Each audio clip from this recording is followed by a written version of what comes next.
Hello beer tubers and welcome to yet another beer review with me, Peter the Master of Puppets, and today guys, we're going to be looking at another collaboration beer. This one being a collaboration between Mikkeller, Stillwater, Artisanal Ales, and Fanø Bryghus. So 2 Danes and an American. And this is the Stillwater Mikkeller Fanø Barrel Aged Gypsy Tears. They did a regular version just called Gypsy Tears, which I never got to try, which was like a Brettanomyces infused stout, I think. Like a sour stout.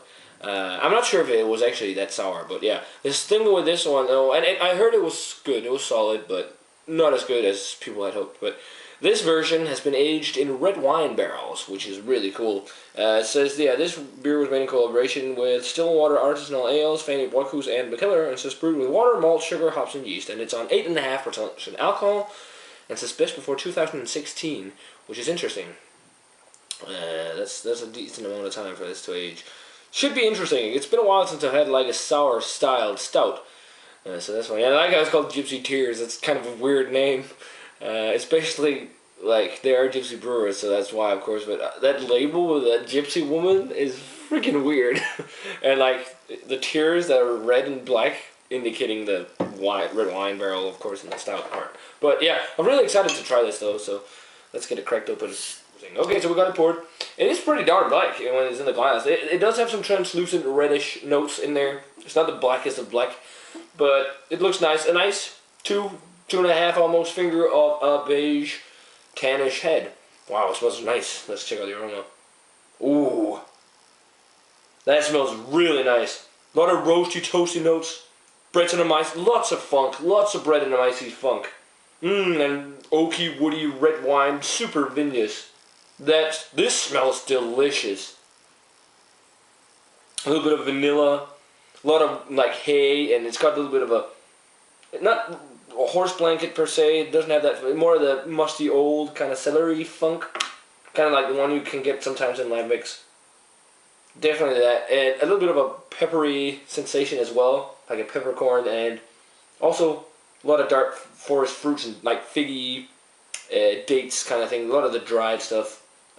Toasty notes, a little bit of chocolate, nice stouty notes with the sourness, and the barrel. This smells really nice. This smells very nice.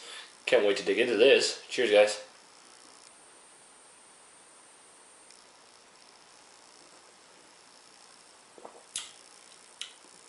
That is good. That is really nice. It's not sour per se. It's more of a funky stout. Wow, it's really dry. Mouthfeel is medium, bigger side medium. Very, very dry on the mouthfeel there. Nice dryness. However, it also feels pretty silky. Nice oaky, woody tannins in there. A lot of that vinous red wine note, which works really well with the funk of the Brettanomyces and the stout flavors. Definitely have roasted and burnt kind of tones in there. The flavor that lingers on the back of your palate are dry Brettanomyces flavor with the like dry oakiness and burnt notes, which actually tastes very nice. It has a little bit of chocolate, but not too much. It's mostly like the dark roast flavors and the ashy notes. A lot of dark fruits. I really dig that component, and it's the most flavorsome part of it is that nice Brettanomyces vinous oaky thing from the barrel aging that makes this a really, really nice and interesting stout. It's not like I wouldn't call it a sour stout. I'd call it like a Brett stout or something like that. And it works really well, which is interesting. It's funny because I think wine barrels work very well with some specific beers. Like red wine can work great in a like funked up stout like this, and white wine can work great with an IPA that's been Brettanomyces, or been made with Brettanomyces. So yeah, I'm digging this. And 8.5%, you can't taste it whatsoever. Which is really nice, very well hidden.